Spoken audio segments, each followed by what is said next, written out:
2025년은 해의 해입니다. 성령 안에서 성전이 지어갑니다. 그러니 성령을 계속 구할 때 우리에게는 하나님께서 풍성한 열매들을 허락하시고 만남들을 허락하실 줄 믿습니다. 3월은 아달월이죠. 아달월에는 하나님께서 이전과 다른 새로운 일들을 이제 시작하시는 때가 되었습니다. 하나님께서 역전의 일들을 허락하실 텐데 우리가 그 하나님을 기대하고 있으면 하나님께서 그렇게 일하실 줄로 믿습니다. 자, 오늘은 예배가 끊기고 사명이 끊기고라는 제목으로 말씀 전하겠습니다. 이스라엘이 계속 범죄를 하죠. 그랬더니 예배가 끊깁니다. 예배가 어떻게 끊기는가 봤더니 먼저 드릴 재물이 없게 돼요. 재물이 있더라도 부정해서 드릴 수가 없습니다. 있는 재물을 주님께 드리다 하더라도 주님이 기쁘게 받으시질 않으세요. 이방에 쫓겨났기 때문에 마음껏 예배를 드릴 수가 없어요. 그래서 이스라엘 백성들이 범죄의 결과로 받는 징계는 예배가 끊기는 것입니다. 예배가 끊기면요, 죄가 넘어갈 통로가 없어요.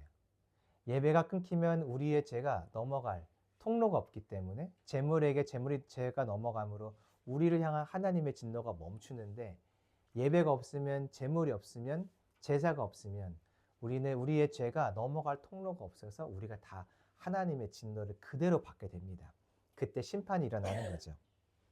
이스라엘 백성들이 하나님을 떠났고 그 결과로 예배가 끊겼습니다. 그래서 그들에게 완전한 심판이 다 내려지게 되죠.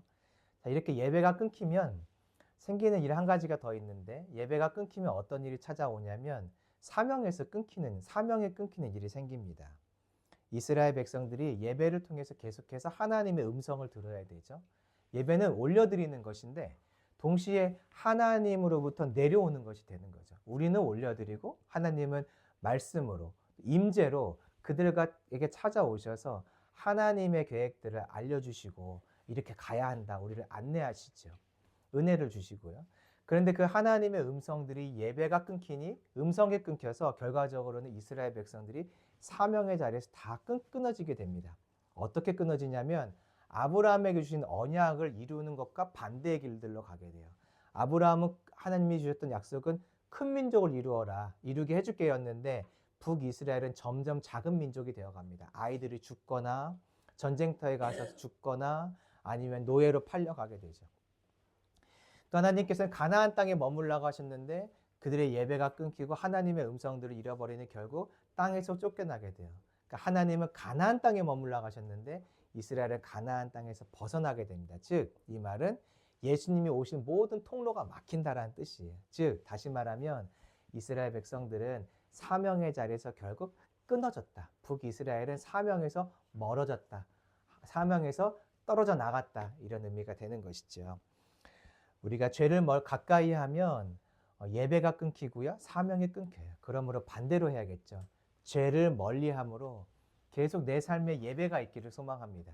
예배가 있으므로 하나님의 음성을 듣고 계속해서 사명의 자리로 나아가는, 내가 살아야 될 이유가 있고 살 수 있는 이유가 우리에게 풍성한 한 주간 되기를 소망합니다. 자, 1절 말씀 읽어볼까요? 시작. 이스라엘아, 너는 이방 사람처럼 기뻐 뛰놀지 말라. 내가 음행하여 내 하나님을 떠나고 각 타작마당에서 음행의 값을 주어하였느니라.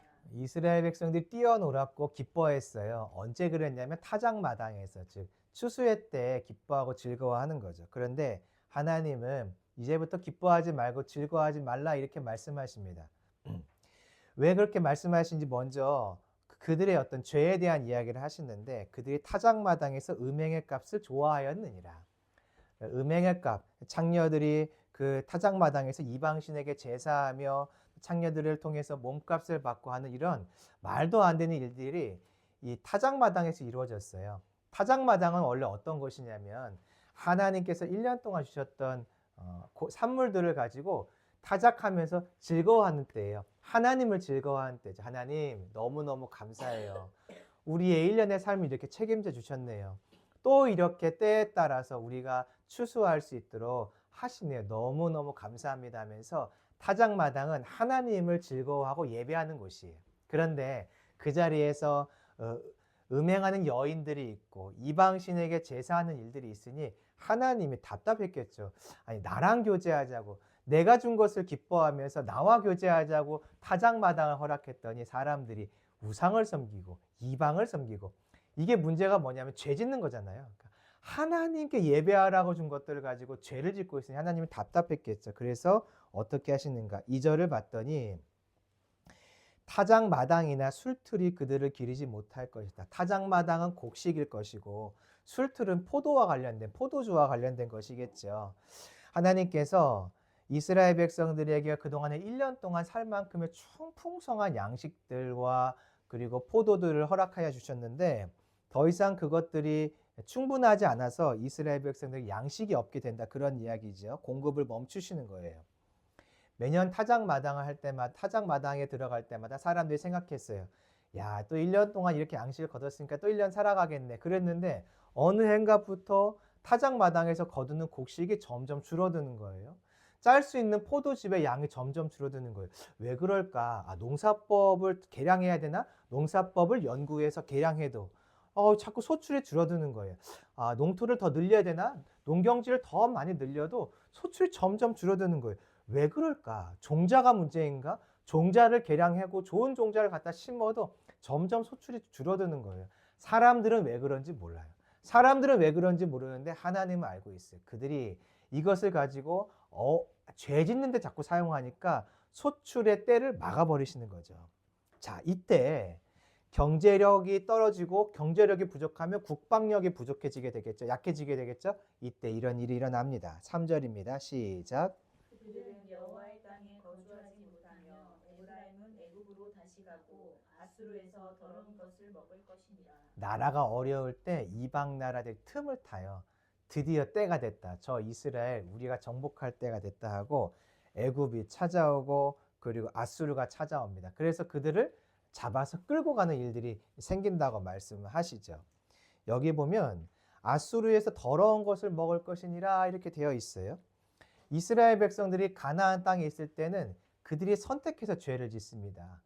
내가 저거 너무 좋아. 하나님이 기뻐하지 않지만 난 저게 너무 좋아하며 죄를 선택해서 짓게 돼요. 그런데 이방 나라에 끌려가면 어떻게 되냐면 부정한 것들이 천지예요. 부정한 것들이 천지여서 이젠 내가 선택해서 죄를 짓는 것이 아니라 선택하면 죄를 지을 수도 있고 안 지을 수도 있겠죠. 부정해질 수도 있고 안 부정해질 수도 있어요. 그런데 이방 땅에 갔더니 온통 이방신에 대한 제사 그리고 이방신께 바쳐진 제물들이 시장에 나와서 팔려요. 그 음식들을 사 먹어야 되니까 이제는 선택의 권한이 없는 거예요. 부정을 피할 수 있는 선택의 권한이 없어진 거죠. 죄가 이래요. 죄가 우리를 이렇게 끌고 가요. 처음에는요. 제가 죄를 좋아서 내가 죄를 짓죠. 그런데 어느 순간이 되면 죄가 나를 너무 좋아해서 나를 놓아주지 않는 거예요. 내가 죄를 떠나려고 해도 죄가 나를 붙들고 놓아주지 않기 때문에 계속 부정한 상태, 계속 거룩하지 않은 상태, 죄 짓는 자리에 머물게 만드는 것이죠. 처음에는요. 죄를 피할 수 있었어요. 내가 선택하니까. 그러나 나중엔 죄가 나를 선택해요. 그러면 피할 수 없게 되는 겁니다. 그때 우리에게 하나님의 심판이 오는 거죠. 그러니 죄를 멀리해야 돼요. 작은 죄, 한 번의 죄를 멀리해야 돼요. 아직까지는 내가 선택의 기회가 있지만 넘어가면 중독돼 버려요. 결국 죄가 나를 선택해서 나를 놓아주지 않는 자리까지 오게 되는 거죠. 이렇게 이스라엘이 양식이 끊겼어요. 이방에 끌려가요. 또 자기들이 부정해지니까 하나님께 드릴 거룩한 제물이 없게 돼요. 자, 그때 어떤 문제가 생기는가? 제사가 끊겨요. 4절 읽어보실까요? 시작. 그들은 여호와께 포도주를 부어드리지 못하며 여호와께서 기뻐하시는 바도 드리지 못할 것이라. 그들의 제물은 애국하는 자의 떡과 같아서 그것을 먹는 자는 더러워지나니 그들의 떡은 자기의 먹기에만 소용될 뿐이라. 여호와의 집에 드릴 것이 아니니라. 세 가지가 나오는데 첫 번째는 추수할 열매가 없어서 포도주를 부어드리지 못한다고 하죠. 그러니까 제사가 안 된다 그 얘기예요. 전제가 있으니까 또. 둘째는 그나마 추수한 것이 있어도 이걸 드렸더니 하나님이 기뻐 받으시지 않는데 이건 하나님 편에서 예배를 받지 않기를 결정하신 거예요. 세 번째는 드릴 것을 찾아보았는데 이게 다 부정해서 드릴 것이 없는 거예요. 그래서 예배가 멈추죠. 내가 먹는 건 되지만 하나님께 드릴 것이 없는 상태가 돼요. 즉 예배가 끊겨요. 그래서 5절을 보면 너희는 명절날과 여호와의 절기의 날에 무엇을 하겠느냐? 명절날이 곧 여호와의 절기거든요. 7대 절기, 유월절, 무교절, 초실절, 오순절, 나팔절, 속죄절, 장막절. 이때 이스라엘 백성들이 다 같이 하나님 앞에 모여야 돼요. 그런데 재물이 없어요. 그러니까 모일 수가 없고, 그리고 이방 땅에 끌려갔어요. 그러니 모일 환경이 안 돼요.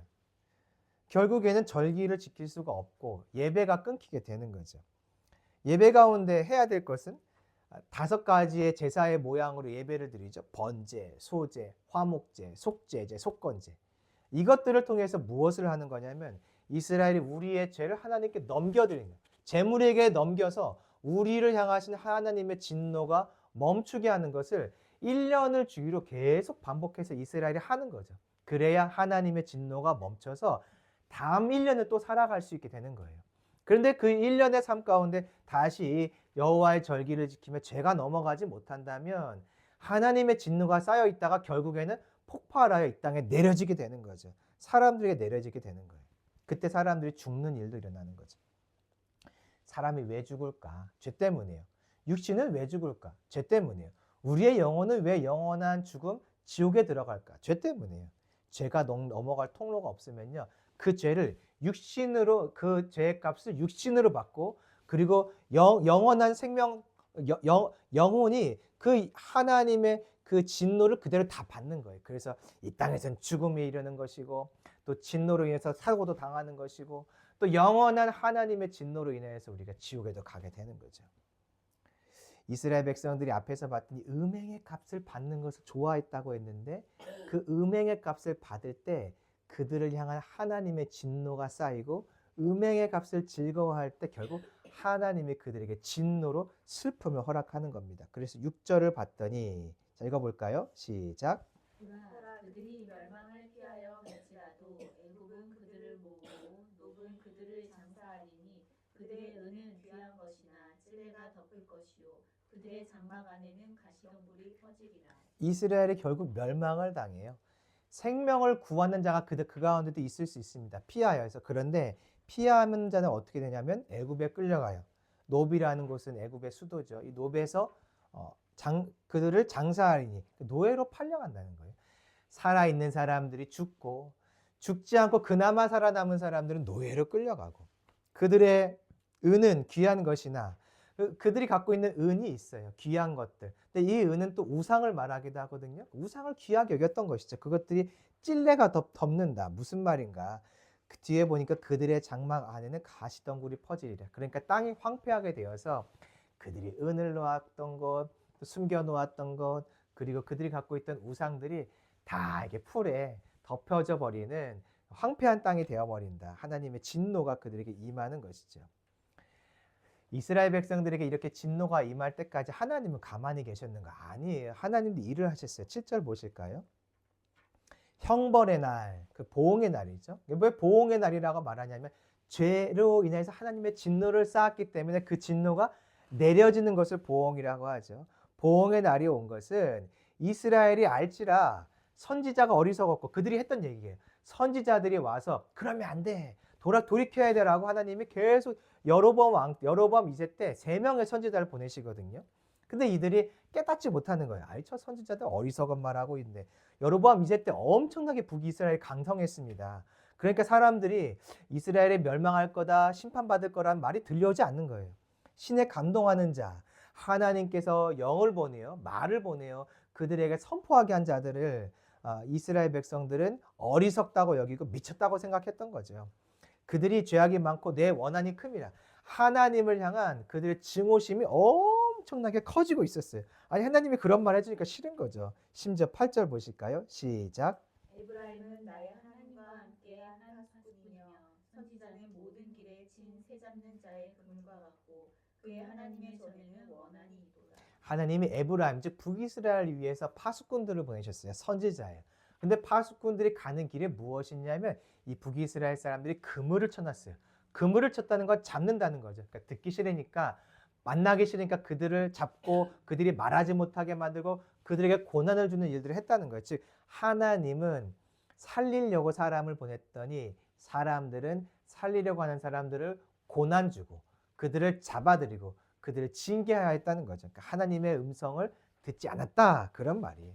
하나님의 전에는 원한이 있도다. 그들이 하나님에 대한 분노가 가득가득 임하고 있었던 것이죠. 이처럼 죄의 결과는 무엇이냐면 예배의 문을 막는 거예요.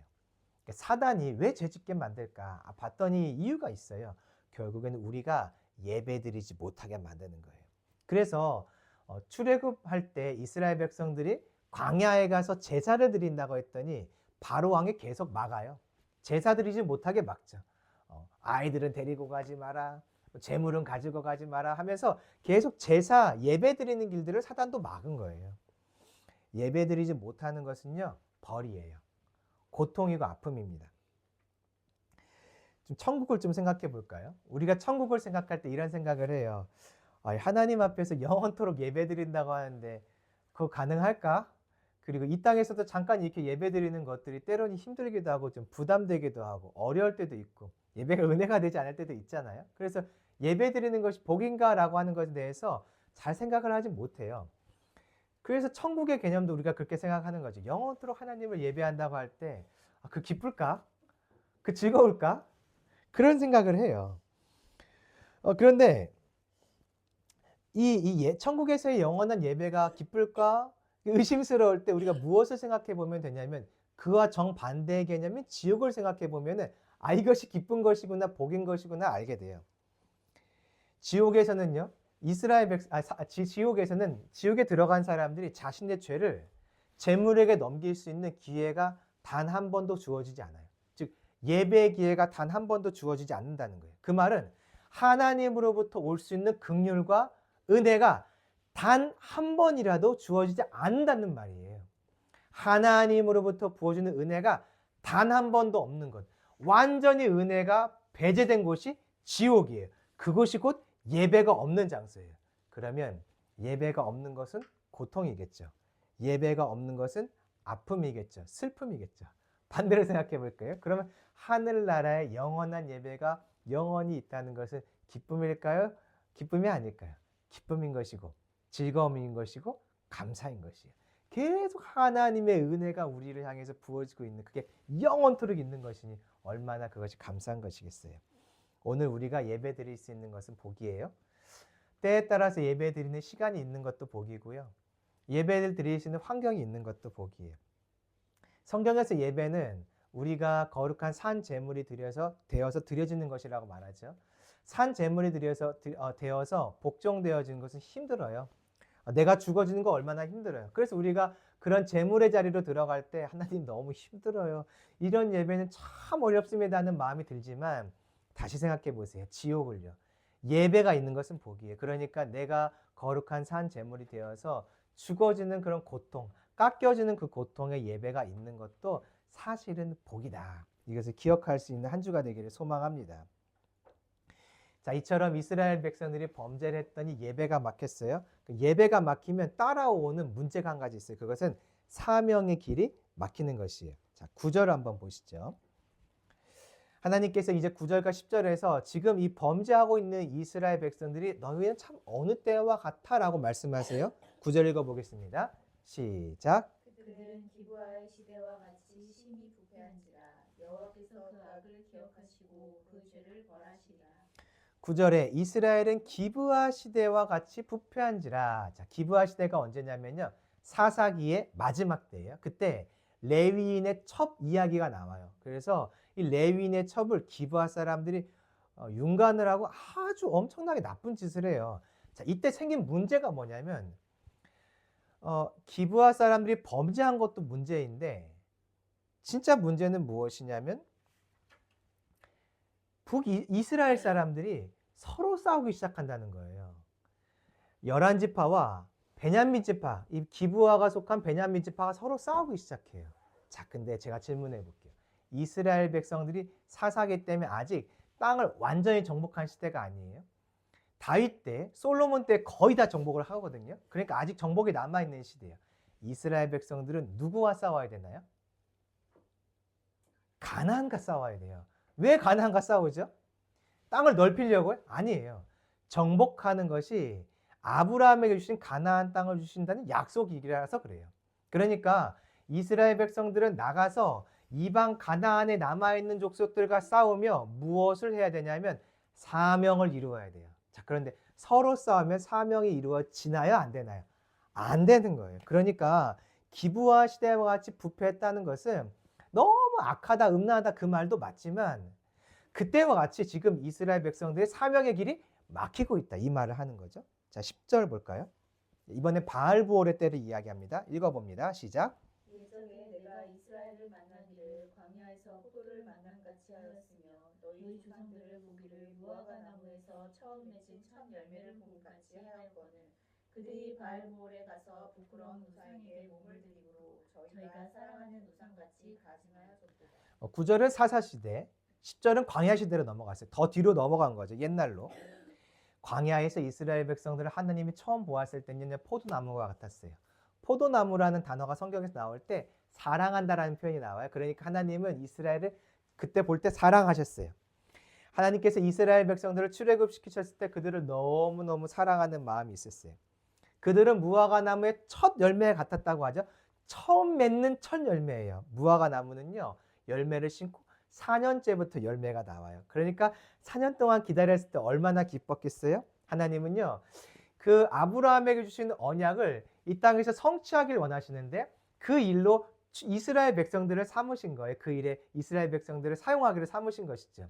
하나님이 그토록 기다렸던 그 언약들이 이제 성취되기 시작합니다. 출애굽을 통해서 이미 애굽에서 큰 민족이 이루었기 때문에 언약이 하나 성취되어졌고 출애굽을 함으로써 가나안 땅을 정복하는 두 번째 언약이 성취되어야 될 때가 되었어요. 하나님은 언약을 성취하는 그 첫 열매로 이스라엘 백성들을 보고 계세요. 너희들 통해 나의 언약이 성취되고 있어. 너무너무 기뻐. 이게 무화과 나무의 첫 열매죠. 자, 그런데 이스라엘 백성들이 곧 하나님을 떠나서 범죄합니다. 그게 바알부올 사건이에요. 잘 아시죠? 출애굽의 이제 마지막. 조금 있으면 요단을 건너서 가나안 땅 가는 마지막 때예요. 마지막. 거의 40년이 찼거나 40년 째거나 그런 때인 거죠. 그때 발람의 꾀로 인하여서 이스라엘 백성들이 음행하게 돼요. 하나님의 사랑이었던 이스라엘, 출애굽을 통해서 구원의 첫 열매였던 이 이스라엘이 하나님의 기쁨의 자리에서 떠나기 시작해요. 그들이 이때 범죄에서 많은 사람들이 한꺼번에 죽습니다. 자, 사람들이 죽어요. 그럼 어떤 문제가 생기죠? 가나안 정복을 해야 되는데 사람들이 죽어요. 그럼 어떤 문제가 생길까요? 군사가 줄어들겠네요. 그렇죠? 군사가 줄어들면 정복 전쟁하는데 어려움이 생길 수 있겠죠.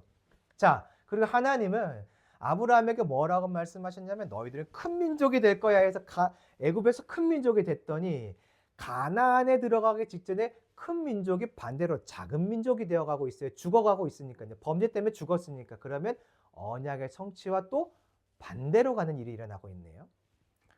그래서 지금 이 10절의 이야기는요. 이스라엘 백성들이 언약의 성취의 자리로 못 나가고 있어. 사명의 자리로 안 나가고 있어. 못 나가고 있어. 그 이야기예요.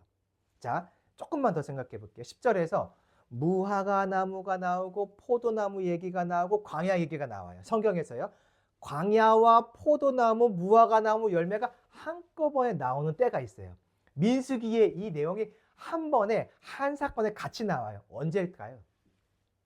광야에서 포도 열매, 무화과 열매. 정탐꾼 사건. 정탐꾼들이 갔다가 올 때 포도나무 열매를 가지고 오고요. 무화과 열매를 가지고 와요.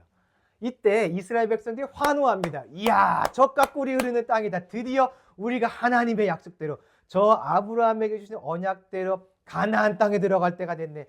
드디어 우리가 그 땅을 얻게 되겠나 하고 사람들이 환호하고 즐거워할 때 찬물을 확 끼얹는 일이 시작이 됩니다. 정탐꾼들이 이야기를 해요. 그런데요. 저 땅의 백성들이 너무 강해서 우리가 갈 수 있을까 걱정이 됩니다. 우리는 메뚜기와 같아서 저들을 이길까 걱정이 됩니다. 그때 사람들의 마음이 한순간에 무너지면서 가나안 땅 가지 말자. 우리 죽게 생겼다. 애굽으로 돌아가자면서 이스라엘 백성들이 무엇을 하냐면 언약의 성취를 앞두고 언약의 성취의 반대길로 다시 돌아가기 시작하는 거예요. 그러니까 10절에 있는 이 이야기는 곧 이스라엘 백성들이 언약의 자리로 들어가지 않고 사명의 자리로 들어가지 않고 반대로 사명에서 끊어지는 자리, 언약의 반대길로 가고 있다. 그 이야기인 거죠. 자, 그뿐만이 아닙니다. 아브라함에게 주신 큰 민족이라는 언약의 성취도 유지하지 못한 또 다른 상황들이 생겨요. 자, 11절 볼까요? 시작. 에브라임의 영광이 새같이 날아가리니 해산하는 것이나 아이 베는 것이나 임신하는 것이 없으리라. 에브라임의 영광이 새같이 날아간대요. 자, 영광과 새. 신약에서 영광과 새가 함께 나오는 장면이 있어요. 뭘까요? 예수님과 관련돼 있어요. 새래. 성령이 비둘기와 같이 임하니까 성령은 하나님의 영이니까 하나님의 영광이 내려오는 거고, 이게 비둘기 같이 내려오니까 새죠, 새. 그러니까 영광이 새와 같이 오면 어떤 일이 일어나냐면 사명을 감당하는 자리로 들어가요. 예수님께 왜 성령이 임했죠? 성령이 임한 이유는 메시아로서의 사명을 감당하기 위해서예요. 그럼 보세요. 영광이 새같이 날아가면 그러면 사명의 자리로 나아갈 수 있다는 얘기인가요? 없다는 얘기인가요? 없다는 얘기죠. 보세요. 해산하는 것, 아이 베는 것, 임신하는 것이 없으리라. 아이가 임신되지 않는데요.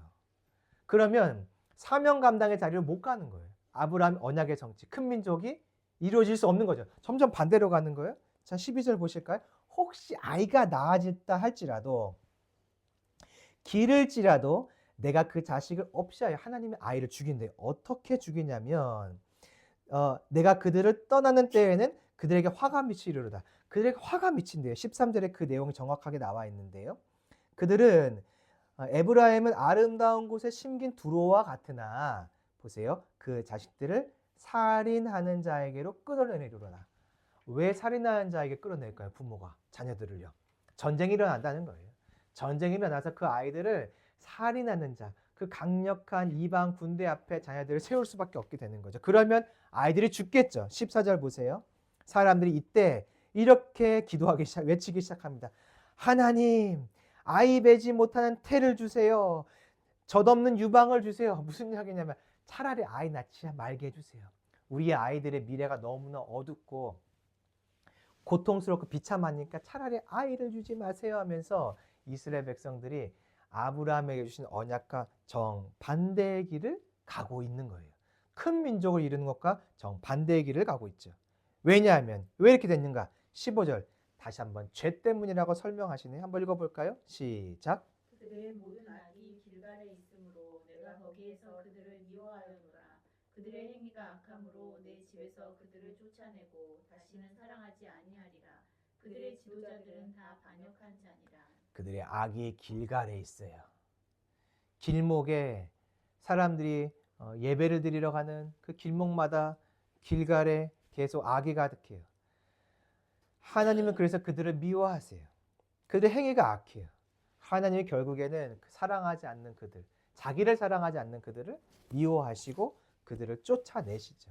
그들에게 죄가 가득하기 때문에 그래요. 지도자들이 반역이 가득하기 때문에 그래요. 땅에서 쫓겨나요. 그러면 역시 가나안 땅에 머물러야 하는 언약의 성취로부터 멀어지게 되죠. 자, 이제 지금까지 있는 이 이야기를 16절에서 한번, 17절에서 한번 각각 다시 한번 정리해줘요. 17절 보실까요? 에브라임은 매를 맞아 그 뿌리가 말라 열매를 맺지 못하나니 비록 아이를 낳을지라도 내가 그 사랑하는 태의 열매를 죽이리라. 태의 열매를 죽이니까 작은 민족이 되네요. 17절 읽어볼까요? 시작. 그들이 듣지 아니함으로 내 하나님이 그들을 버리시리니 그들이 여러 나라 가운데 떠도는 자가 되리라. 여러 나라 가운데 떠도는 자가 되어 가나안 땅에서 쫓겨나요. 아브라함의 언약의 성취와 반대로 가게 됩니다. 자, 범죄의 결과 이스라엘의 예배가 끊겼죠.